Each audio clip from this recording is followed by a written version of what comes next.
Hey everyone, I have an update. I'm in Connecticut, by the way, so I have my other firearm.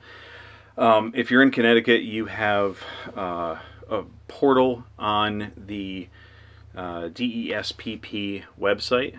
If you type in DESPP space SLFU, Special Licensing and Firearms Unit, you can go on and register your assault weapons with the state of Connecticut.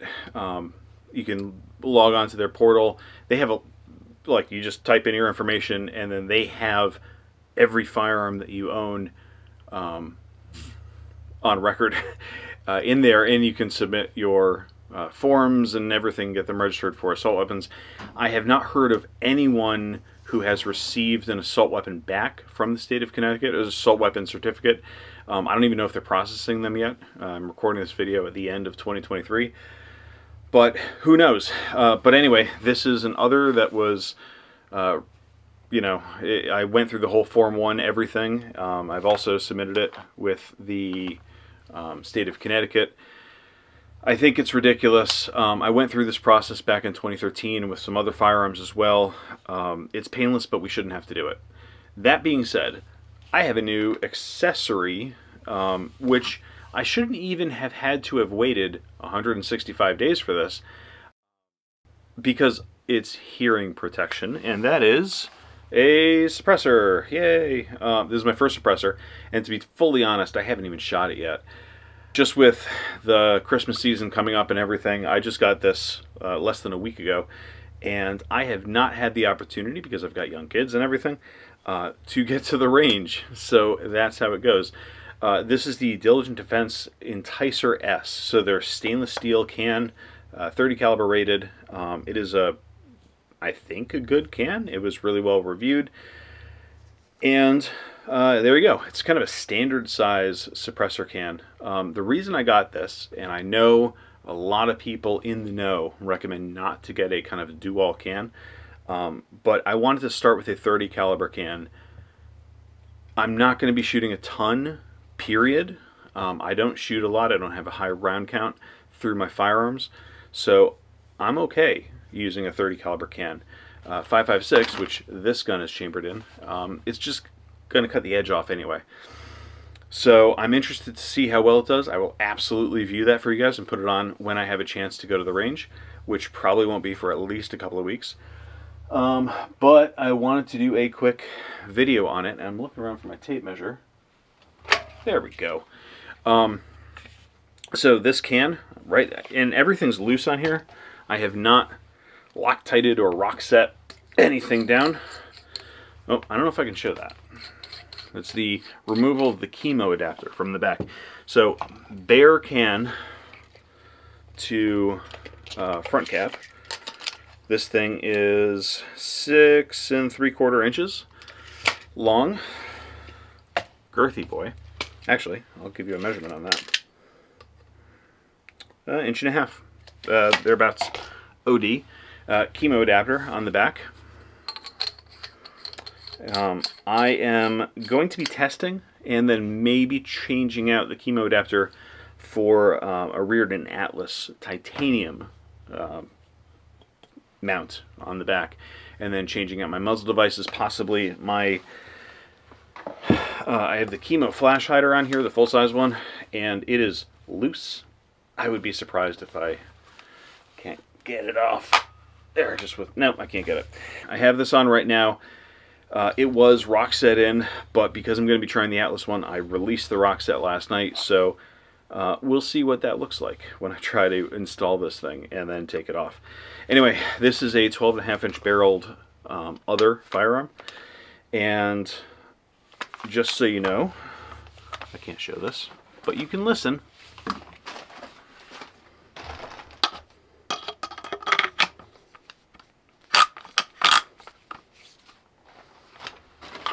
That's it. So right now the Keymo is on there with the suppressor. I may choose to keep it like this, in which case I'll rock set everything back up. I may choose to keep the Atlas on, and in which case I'll rock set everything up in that sense. The Keymo I like. I do have a couple of complaints.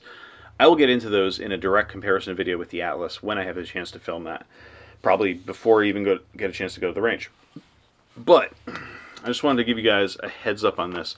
For those of you who are not in the suppressor game, and for me, I was not in the suppressor game up until last week. I had purchased one, but I had not actually had a chance to shoot it, and I still have not had a chance to shoot it. I wanted to give you guys kind of a heads up. So this is the firearm. You can see the point of balance. If I put my hand right on the front of the magazine well, it is muzzle heavy. If I go right here, right about at the barrel, not there, at the end of the barrel nut, it is right about balanced. Now this is an unloaded gun. Give me 1 second.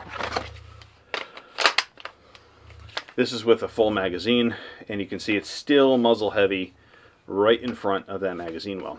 So I don't know what YouTube allows me to show, if it lets me put a magazine in or what. Let me take the suppressor off and I'll show you what the balance looks like there.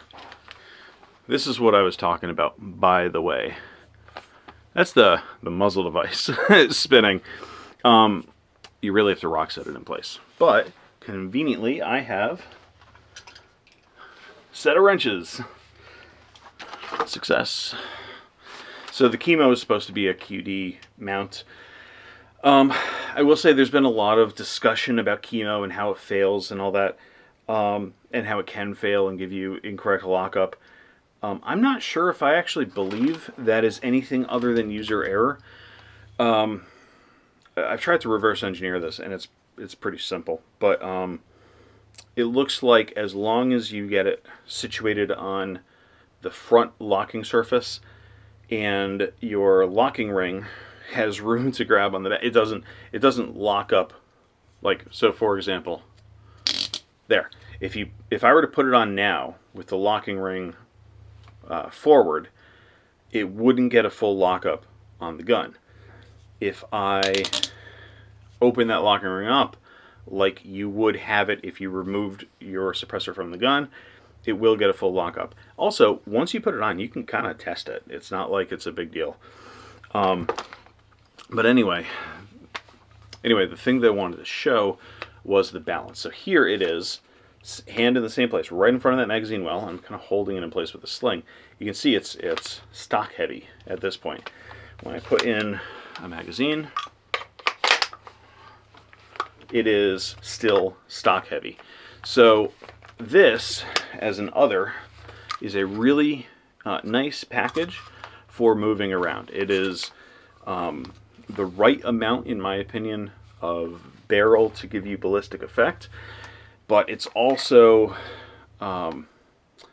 lightweight enough and not front heavy, even with a flashlight on the front, which isn't a ton, by the way, and a relatively lightweight rail to give you a portable, maneuverable firearm. I've used this in a class before. Let me get the ammo out of here so I don't dick around with that too much. I've used this in a class. It's been great for the class. It was easy to move around. I do have other firearms that are definitely heavier, and they were fatiguing. It was a very hot class. And this one was comfortable, and in the ranges we were working inside of, it was great. And for a personal defense, self-defense rifle, because it's an SPR now,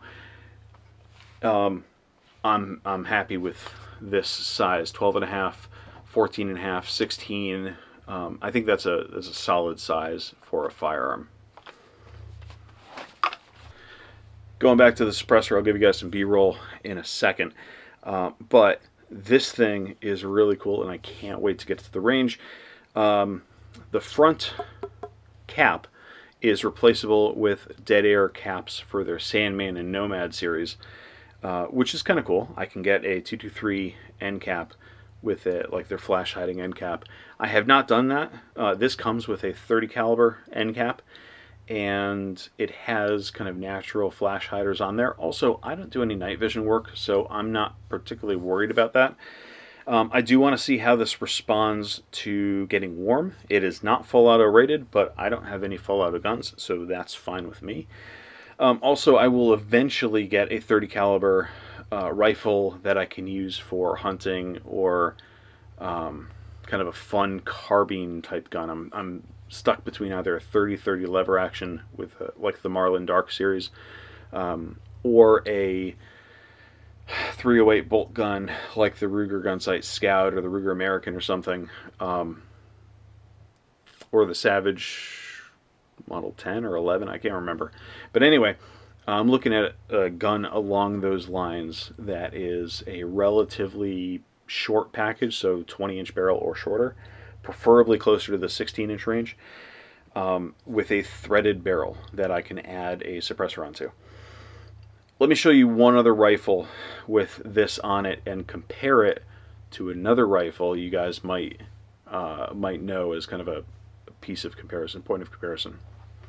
So this is a 16-inch barreled upper. It is a 16-inch barrel 300 Blackout, and 300 Blackout is really not getting a lot of advantage out of a 16-inch barrel as opposed to like a 10 or 9-inch barrel. It's really optimized for for shorter barrel lengths, not lower velocities.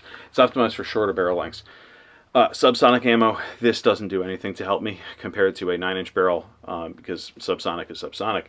But if I were to go to supersonic, I do get a little bit of ballistic effect because this really burns everything before it gets out. This gun, even without the Dead Air brake on here, this is the brake, not the flash hider, is really nice to shoot. I've got a video of it with some range time. I will link to, where am I? Up there. This gun is really pleasant to shoot, and I can't wait to try it with the suppressor. Now, I will say, I'm off camera for this, right? There we go. That's the can on the gun. It is relatively long, and let me just show you a little bit of a comparison on this.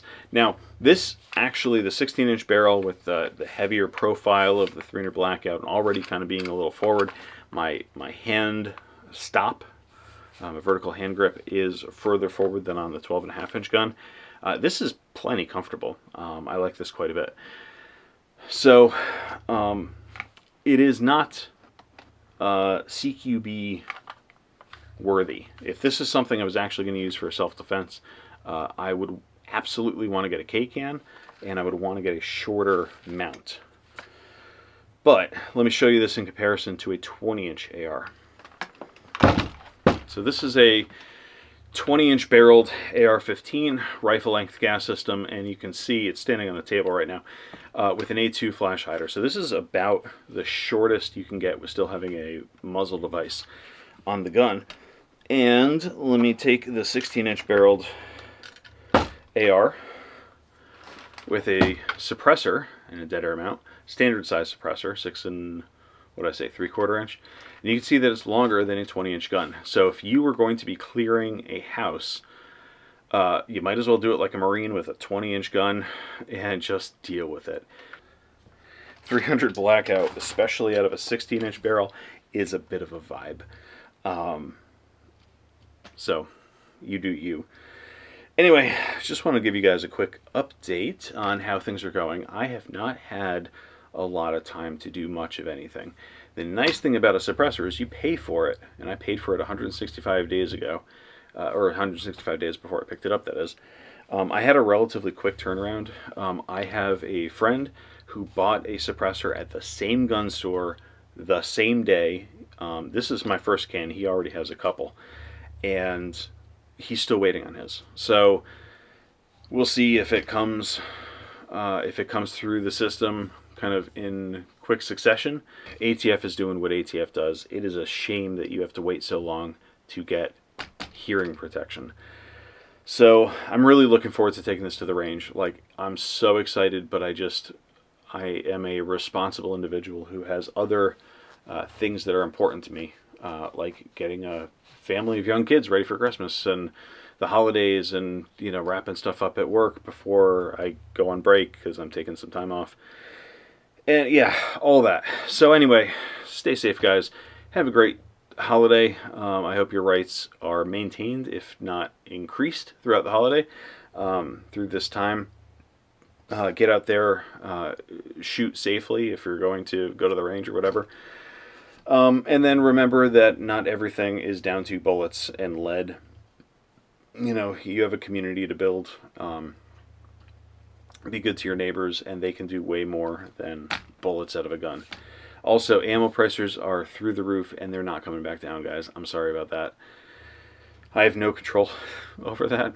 But yeah, ammo's expensive, and you're going to have to suck it up and deal. I hope if you have the ability to get a suppressor, go for it. Seriously, it is so far so good. I'll let you know, seriously, once I get that Atlas mounted, and I'll do a video before I even have a chance to take this to the range. And I'll talk about some of the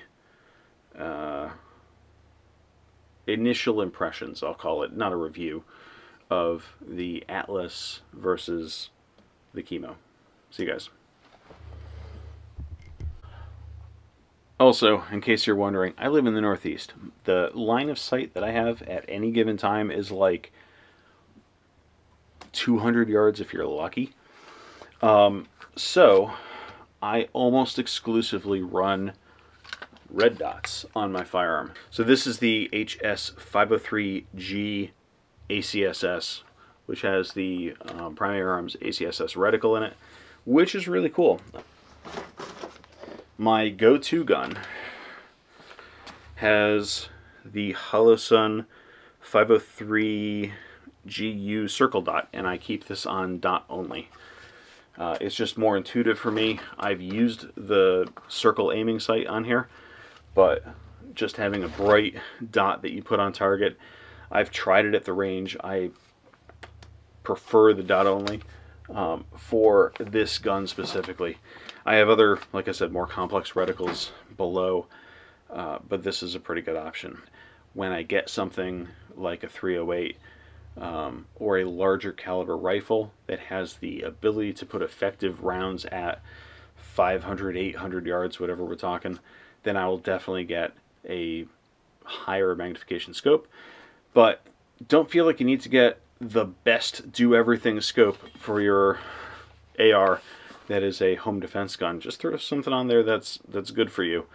What I also like about red dots is if, now granted you're off a little bit because based on the height of your optic, this is a lower 1/3 co-witness, but you can pop up that front sight and you can use just the